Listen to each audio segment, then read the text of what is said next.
মানুষের সামনে এবং মানুষের যে স্রষ্টা আল্লাহর সামনে তারা কিছু না।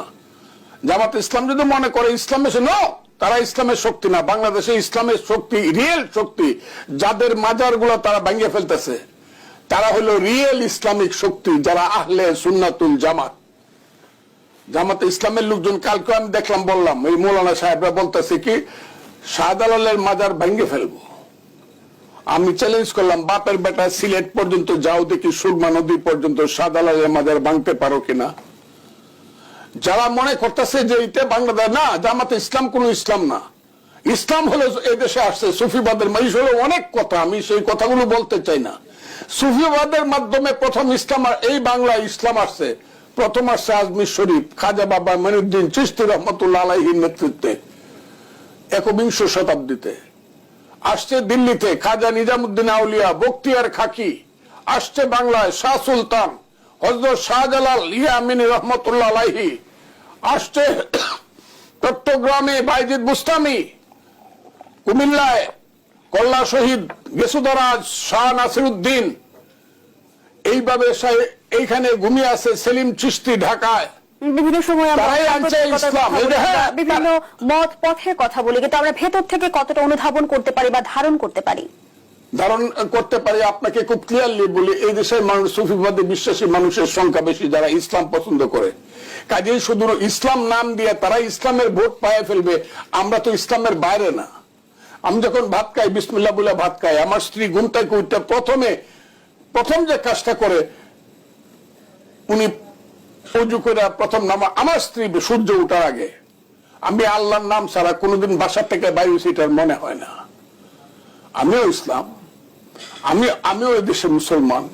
এই মুসলমানের সংখ্যাই তো বেশি। আর আমি যদি নামাজ রোজা কম করি, আমার যদি শাস্তি হয়, সেই শাস্তি দেওয়ার মালিক একজন মৌলানা সাহেব বলছে ফজলুর রহমান বেহেশতে যেতে পারবে না, দুজকে যাবে। আমার ব্যাপারে বক্তৃতা করতে নাম বলতে পারি, আমার নাম বিকৃত করে বলছে। আমি মৌলানা সাহেব খুঁজতেছি যে আমার টিকিটটা যে উনি রেখে দিলেন, এটা খুঁজে পাই কিনা, বেহেশতের টিকিটটা আমি যেতে চাই। এইভাবে সারা দেশের মানুষকে বিভ্রান্ত করিয়া মুক্তিযুদ্ধ সম্পর্কে যে কথা তারা বলছে, তারা যদি হাত জোর করে ক্ষমা না চায়, আমি আল্লাহকে সাক্ষী রেখে বলছি, একদিন কিন্তু তাদের এর জন্য জবাবদিহি বাংলার মাটিতে করতে হবে। যারা যাব একটু সুযোগ পাইয়েই একদম সাপের মতো ফোনা তুলে ফেললেন, একদম সাপের মতো মুক্তিযুদ্ধের বিরুদ্ধে। এত সোজা হাসিনার মুক্তিযুদ্ধ কি এক জিনিস? ফজলুর রহমান, সেখানে আবার আমরা দেখছি যে জাতীয় নাগরিক কমিটির এক আহ্বায়ক বলেছে যে মুজিব বা জিয়াবাদ কোনো বাদই বাংলাদেশে চলবে না। কোন ধারার রাজনীতিক ভবিষ্যতে বাংলাদেশে চলবে তাহলে? ওইসব ছেলেপেলের কথা উত্তর আমি দেবো। পাগলে কিনা বলে, ছাগলে কিনা খায়, এইসব উত্তর আমি দেব। আমি এদের তো জানি বাপের নাম কি, তার আমি বলতে পারি, এখনই বলতে পারি। বাড়ি কোথায়, বাড়িতে কয়টা টিনের ঘর আর কয়টা উঠান আছে আমি বলতে পারি এখন। এইসব ছেলে পেলেদের সব জানি। কার বাপ মুক্তিযুদ্ধে দালাল ছিল, কার দাদা রাজাকার ছিল, কার বাপে বট গাছে তুলে মুক্তিযুদ্ধরা গুলি করে মারছে, সব জানি আমি।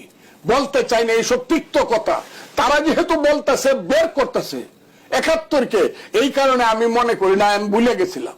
আমি মনে করছিলাম জামাত ইজ ভেরি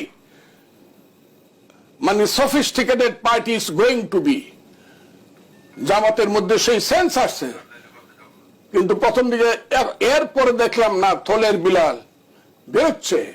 এরা তো বিশ্বাস করে না মুক্তি। তারা যদি ইসলাম চায়, ইসলামী শাসন চায়, আমি খুব সুস্পষ্ট ভাবি প্রফেসর সাহেবের সাক্ষী রেখে বলি, সারা বাংলার মানুষকে বলি, ইয়েস জামাত অবশ্যই ইসলামী শাসন করবে, শরীয়তের শাসন। বা ওই যে মামুনুল হক সাহেব বলে, তার বাবা সৈয়দ আজিজুল হক খুব এই দেশের অনেক শ্রেষ্ঠ মানুষ, তারা যে বলে ইসলাম কায়েম করে, ভোটাভুটিতে যান। বাংলাদেশের মানুষ যদি বলে আপনাদের মতো করে ইসলাম চায় বাংলাদেশের মানুষ, তাহলে আপনাদেরকে সমর্থন করবে, ভোট দিবে, আমরা সেলিউট দিব, আপনারা মেজরিটি হবেন। জোর করে যা বলতেছেন, যে জোরের কথা যেভাবে বলেন, যেভাবে থ্রেট করেন, ফজলুর রহমানদের মতো লোকের থ্রেট করেন। এই দেশে কয়জন লোক আছে ৬১ বছর যাবৎ পলিটিক্স করে? আমি ৬১ বছর যাবৎ পলিটিক্স করি, আমার বয়স ৭৭ বছর। এই দেশের জন্য আমি মুক্তিযুদ্ধ করছি।